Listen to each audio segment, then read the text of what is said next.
Hey guys, just making a short little video here. I'll show you what I've been up to. I haven't been working on any saws the past little while because I've been doing major garage renovations. So as you can see, my garage is 24 feet deep by 20 wide.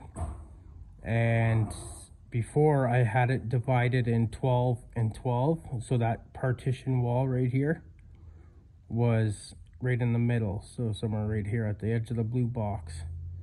Okay, so now I moved it back 5 feet, which also gave me about 9 feet of floor space, because where the wall was 5 feet, and then I had this here in my lathe up against that wall, which was another 4 feet out. So that silver or stainless bench and my lathe used to run right there on the floor, even with the center of the toolbox. So that used to be my floor space from here forward. So I gained 9 feet from here back of floor space, because moving the wall back, I was able to put 5-foot bench here and my lathe over here. So I'll show you the difference. So, and I got, so you can see where the vapor barrier is doubled there. That's where the wall used to go to.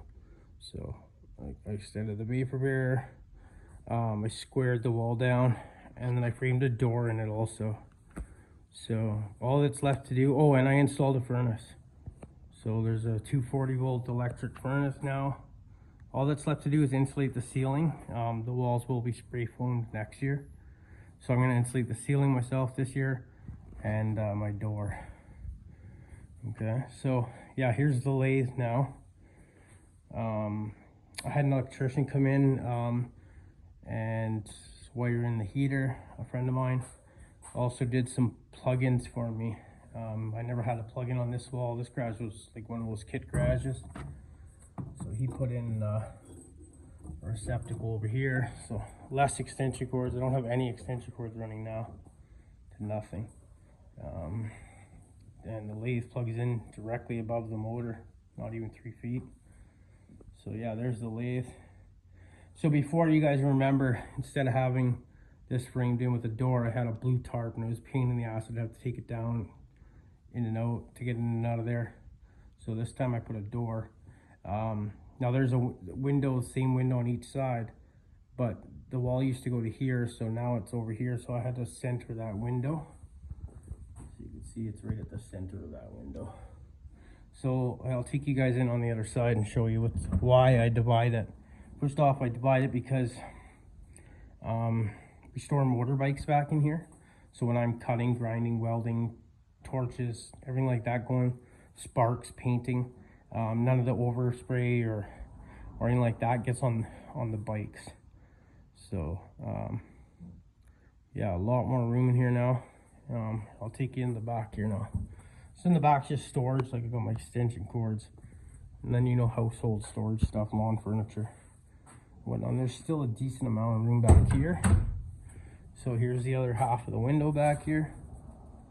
Okay. So, and this is what it looks like from in here.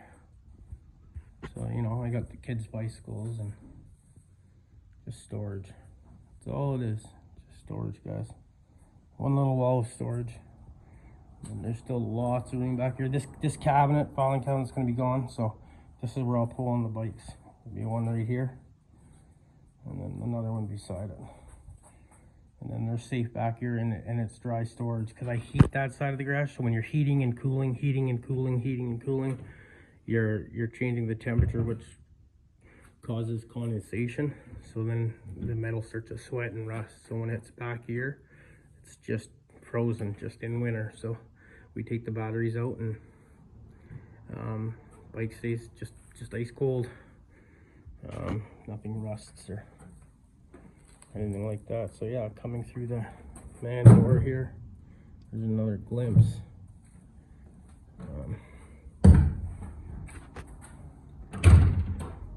So yeah, I'm going to, oh, I didn't mention, I'm going to insulate this wall too.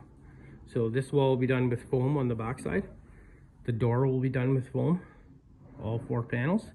and then it'll be blowing in on the top in the attic, just that fluffy blowing in stuff, not spray foam. And then in the spring, these walls, the 2 walls will be spray foamed. Now I'll take you outside and show you the other major renovation work that I've been doing.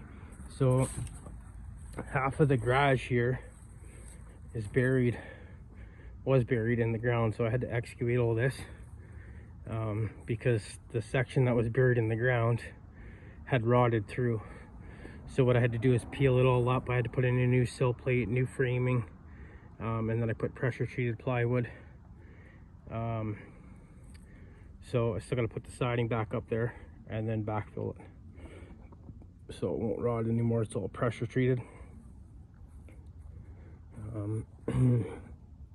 Yeah, that's pretty well it. Here, I'll give you guys a look on the inside of the framing that I did and the repair work.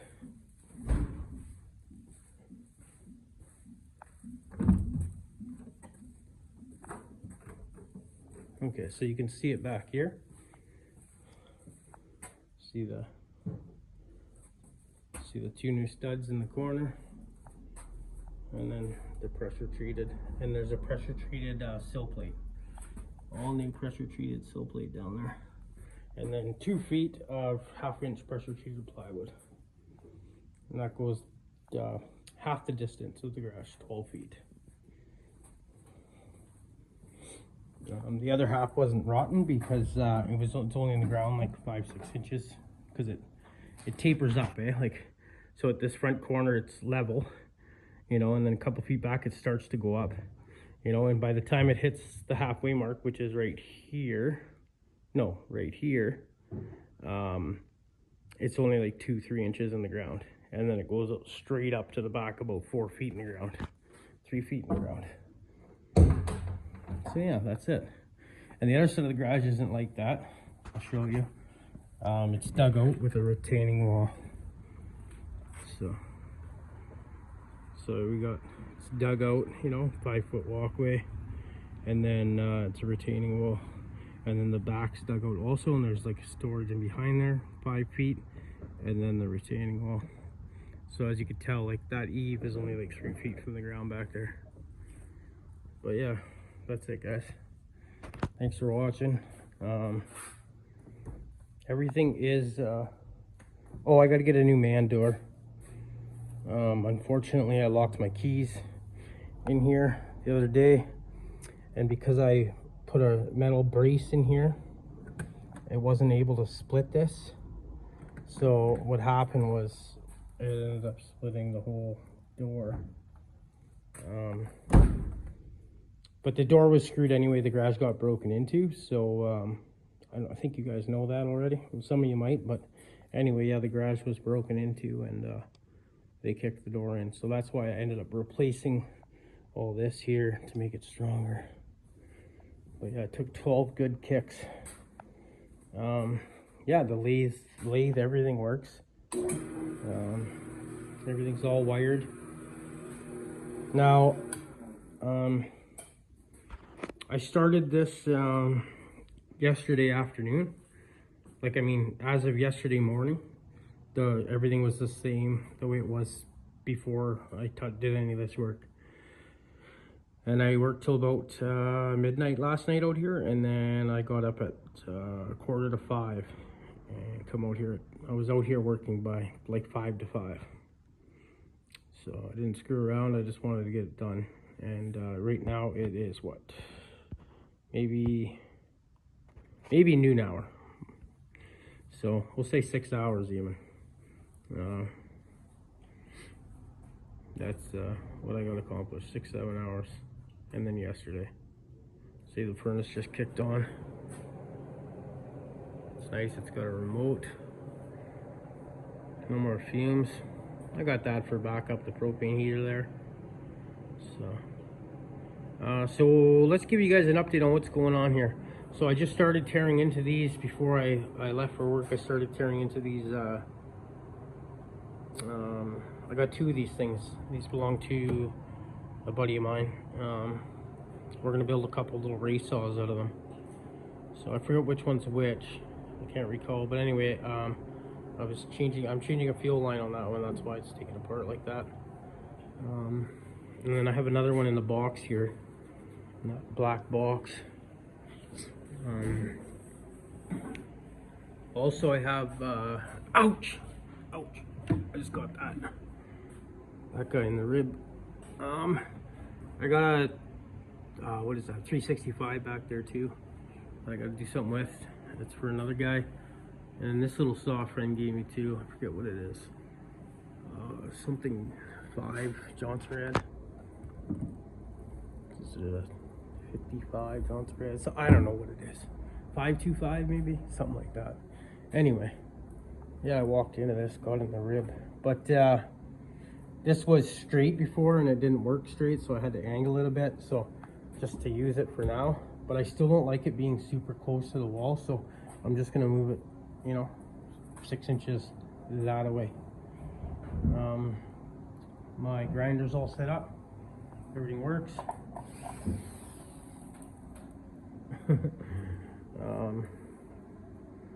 Yeah, did lots of organizing. 500 pipes all polished. All the parts for the 500 are all cleaned up, polished up. And the 500 sitting here all masked off, ready to paint. I couldn't paint because it's cold out now and I didn't have heat in here. So now I can spray that. And that's just a good example right there of why I keep this partition wall up, in order to be able to spray paint stuff in here and not get overspray all over our bikes. So yeah, man, that's it. Thanks for tuning in. You'll have some content coming here now, so I got a few more days before I head back up. And what else was I gonna say? I think that's it, guys. Thanks for watching. As always, hit that thumbs up for me. Leave a comment. Let me know what you think of the new garage setup. Maybe let me know what you'd change or what I should change, or if you guys see anything laid out wrong or something like that. Give me some ideas. I'm open to anything.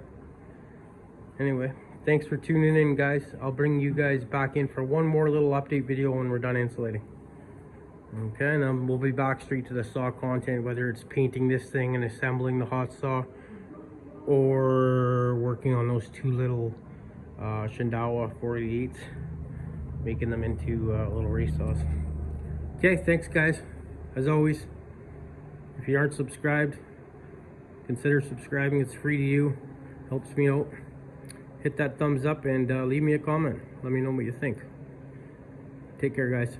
Cheers.